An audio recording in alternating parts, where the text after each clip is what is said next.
Peacemaker Season 2. This is the spoiler review. I have a review up on my blog, soundofbettermyhead.com. I don't think there's really any spoilers in there. If they are, they're pretty minor. I ended up giving this season a 3 out of 5. It was an overall enjoyable ride. Like, I love spending time with these characters. I was having fun watching it. But ultimately, it just went really nowhere. It's like hanging out with your buddies, driving around in the car, and then thinking maybe you guys will end up somewhere cool, and you don't. Like, the ride was fun, but I wish we would have ended up somewhere interesting. There really wasn't much of a plot. Like, season 1 was about saving the world. Season 2 it's all about Peacemaker. Granted, it's his show, so it should be, obviously the plot should be centered around him, but it's just, it's about his arc, and that drives the whole, season, basically. And on top of that, pretty early on, like, first episode or two, you already say, okay, he's found this alternate Earth that's got, like, just about anything he could possibly want there. His brother who died in this reality is still alive. He's a full-grown man. His dad's still alive. He's a loving father. Turns out the girl that he loves in this reality exists there and is infatuated with him. So it's blatantly obvious. Okay, he's going to want to end up in this alternate reality. I mean, that's about the only way this story is going to go. But it takes 5 episodes to get there out of an 8 episode season. So it's like you finally get to, like, okay, here's the part where he gets to the alternate universe, which we've been waiting on this whole time. And again, I wasn't hating the ride to get there, but it's like, okay, we knew he was going here.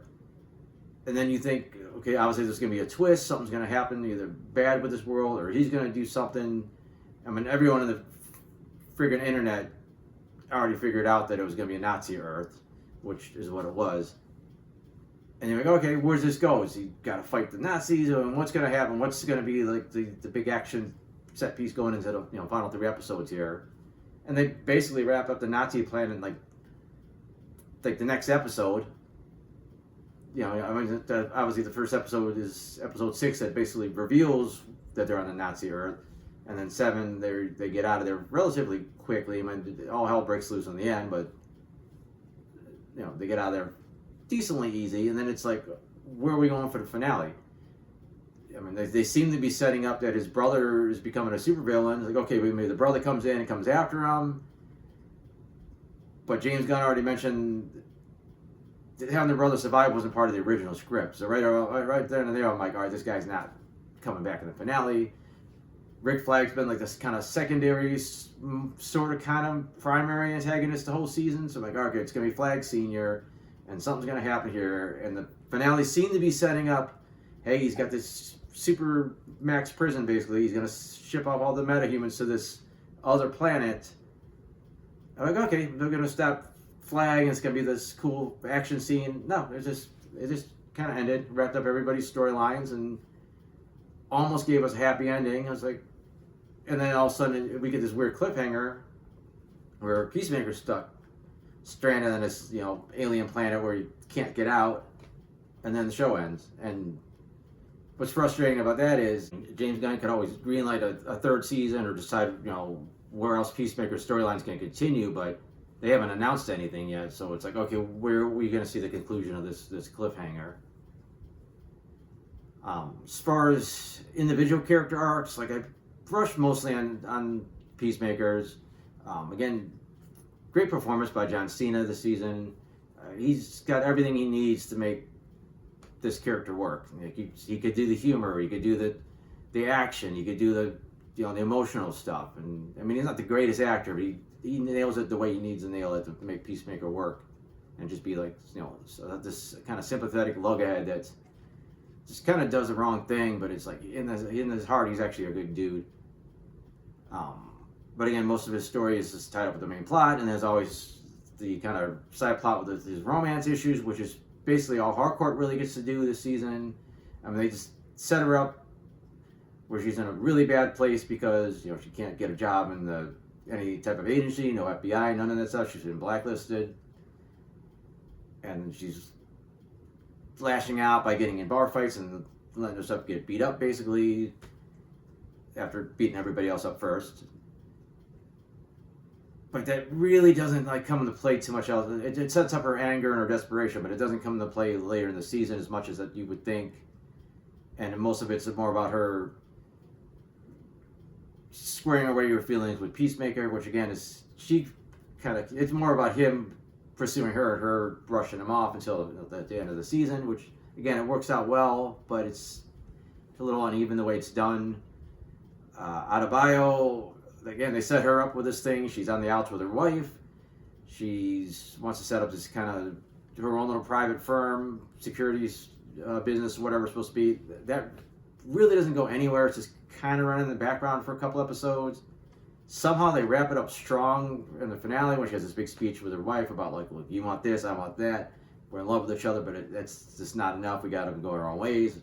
Nails a great emotional moment, but for the most part, it's like she's got nothing really going on. Economos also doesn't have much. They kind of tease like there might be some penalty to his friendship with Peacemaker because he's secretly been spying on him for Argus. And I was like, okay, this is going to come into play at some point, and it just doesn't. And his role this season is just to continually be like the wet blanket and like bitch about everything. And again, it's fine. It fits with his character, but he doesn't have any story arc whatsoever outside of that. Vigilante, they don't got much for him to do. He's got some fun moments, but like 90% of his screen time is just him doing these stupid anima trivia things that he doesn't know the answers to, even though he thinks he knows everything about these different animals. And it was okay the first time, but it's not that great of a recurring gag. It doesn't really pay off in any particular way.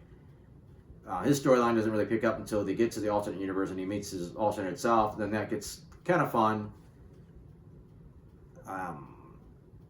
Some of the other supporting characters, Flag Senior. Now I watched him in Creature Commandos. You got a good feel for what the character was all about. He doesn't do much in Superman, and here he's all over the place. He's got a vendetta against Peacemaker, which is fine. It makes sense. He killed his son. But then all of a sudden he does this about face where it's like, actually, no, I'm more interested in this technology that he has. And then it's like he's palling around with like all Lex Luthor's, minions. And then he's like, oh yeah, actually I'm going to use this to like get rid of all the metas off this planet and ship them away where they can never come back. Like, it kind of contradicts what we know about from Creature Commandos. Like, he never had any kind of beef with the metas. Like, he worked with them. He liked them for the most part. A couple of them dicked them over, but he didn't say they leave that show like, screw metahumans, I want vengeance on them. It was just kind of a weird turn, from what we got from there, and it just seemed out of place for the way the season started too, where he's all about just, revenge against Peacemaker, which just seems relatively unrelated to. And a couple of the more supporting characters popped in, seeming like they were going to be pretty important, and they had kind of a lot of fanfare when they first pop up, and then their storylines kind of fizzle out a bit. Like, I really liked the introduction of Flurry. I think Tim Meadows was hilarious. And then he just kind of gets shoved to the background and just kind of pops up at the end. I thought we were going to get a lot more with Judo Master. Like, he's got a few moments, but it's like they don't do a lot with him. I mean, he's got a little quick bonding moment with Adebayo later in the season, but you don't learn anything really much about him besides that from that little conversation. Red St. Wild, Rooker did the best he could with the character. It was a pretty mediocre character, but I thought there'd be a little bit more to it, like more of a cat and mouse of him trying to chase, Eagly, but they wrap it up like super quick, which it's like just kind of felt like a waste. They also had Sasha Bordeaux. I don't know much about her character from the comics. Again, she just seems initially she starts out like as a background character, then it seems like they're positioning to be something important, then she just drops in the background again, and then all of a sudden all these characters end up on like this big team together and they form Checkmate. It just seemed like a weird team that kind of just come together at the end and make this new group, but whatever. There was shockingly not that much action this season. The biggest and best sequence, in my opinion, would be Peacemaker taking on the Sons of Liberty. Gory, violent, very well done. Some like just cool action overall. But there's not much else besides that. There's a very quick fight between Judo Master and Peacemaker. A couple of odds and ends. Eagly taking down a bunch of the Argus guys. The only other major fight scene is relatively quick. You got Peacemaker and Hardcore escaping Argus from the Nazi Earth, and then a brief fight scene when they're trying to get to the portal back at the Smith house. And they were fine, but there's actually a couple cool moments, but they just felt pretty short. Like, and even like, we barely even get any of the heroes in costume. Like, we see Peacemaker in costume like a couple times, and like Vigilante like a couple times. Not even till late do we even get to see him like costume up. So it was just very light on the superhero stuff. And again, then it's very light on any kind of major plot line. And I'll also have to address a character thing and I guess a plot thing. We get a really major cameo with Lex Luthor. It doesn't seem like it really goes anywhere in particular. I don't think anything they did really seemed like it fleshed out this new DC universe they're creating. In fact, 99% of stuff they referenced was all stuff from the old DCEU. So it's just like you're just continuing on with this universe that's supposedly wiped away, and this is supposed to be the big bad new universe, and it's all just shit we already knew, except they just did the little tweak where instead of the Justice League showing up in season 1, it turns out now it was the Justice Gang. The show still it's a good looking show. There's not a ton of special effects, but what they do have usually looks pretty good. Anything else?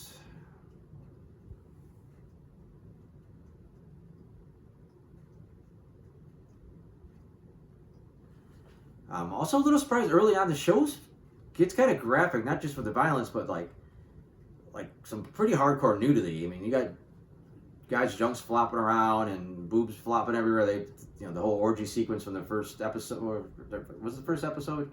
Early episodes, and they kind of continue on for a couple episodes. A lot of full frontal, pretty racy. I mean, there's some stuff in there Game of Thrones fans might kind of be like, whoa. I mean, it was almost there just for shock value. Like, you kind of didn't necessarily need it, especially since Peacemaker didn't even participate in this orgy that he set up. It's just people in the background. I mean, I'm not complaining about the nudity. It just didn't seem like it was that necessary for what they were trying to tell. The story that they were telling. But I don't know. I think that's about the gist of what I want to say about the overall show. As usual, I got some notes that I took from different episodes and see if there's anything I haven't mentioned yet that's worth mentioning. Oh, one big one, the new and improved dance number. Nothing special. It was there. I was hard getting used to the new song. I think they just felt pressured, like they had a top last season's dance number, and I don't know. I mean, obviously they couldn't redo it because most of the characters from season 1, a lot of them didn't come back. But I said, it just didn't blow me away. I'm like, okay, and I skipped it pretty much every time. Another weird thing, for the friction that he was having, Peacemaker was having with Hardcore, it's basically kind of sounded like they must have hooked up, like physically, like they had sex. And I'm like, that's why she's so like, oh, that never happened. I was drunk, it never happened. And the way he was fawning over her, like, okay, that kind of makes sense. And then it turns out it was just a passionate kiss. Some of the stuff in the second episode, it was a nice continuity thing that they did this big orgy thing in the first episode or whatever, and then there were still people there hanging out in the second episode. It's not like they all just magically disappeared overnight. So like, I appreciated that at least. Thought they were going to go a little bit more gory with Peacemaker cutting up his own corpse. They really kind of went short on that. It was entertaining watching Vigilante just enjoying himself, disposing of a body. I got a mild kick out of that. Again, I love seeing the big rooftop party, everyone come together, and just seeing how much these guys have become friends. I thought that really helped sell the rest of the season, and like seeing that bond was still there. I thought it was weird. I thought originally Flurry was just fucking with Economos and making up the fact that he had bird blindness, but it was a weird gag that it was like true, and he actually really couldn't tell the difference between like one bird or another. Interesting, we find out in episode 3 that Harcourt and Flags Jr. were an item at one point. Makes so much more sense why she hated, Peacemaker in season 1. It was also funny seeing the Nazi universe version of Flag Jr. just being kind of like a doofus. Also nice that they did mention that season 1 ended with Peacemaker seeing like some kind of hallucination of his father. I thought that was going to be something that would happen in season 2. So I'm glad they just referenced like it's something that did happen, but apparently it stopped. So it wasn't like they just ignored it, which they could have actually, because he could pick and choose what he wanted from season one, and since it's a reboot, and move on with it. I was really disappointed that I thought they were gonna bring in some characters from Creature Commandos, especially when they were going to Belle Reve, and James Gunn has said that he intentionally cast the actors so that they could show up in live action. I mean, it was cool getting Lex Luthor instead, but I was disappointed that we never got, the Bride or anybody. I thought that would have been like a really nice way to tie that two things together. It was actually pretty crazy in the finale, seeing how laid back and how relaxed and how different Harcourt became, with Peacemaker.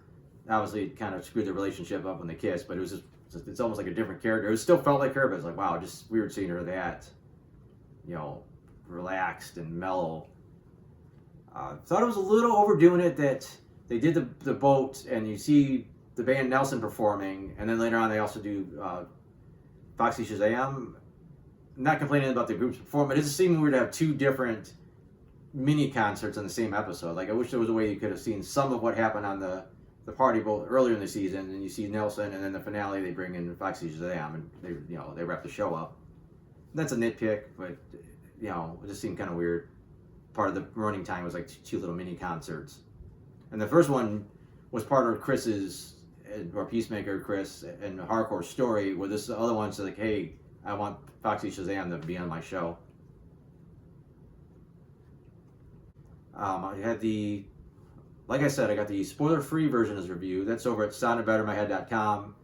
Actually, if you go there first, I normally, the day before these spoiler reviews show up on YouTube, the day before I usually have the non-spoiler up on my blog. So if you ever want to get a peek at what I'm thinking about a movie, or get some idea, or a TV show that I review, you'll find it actually there usually first.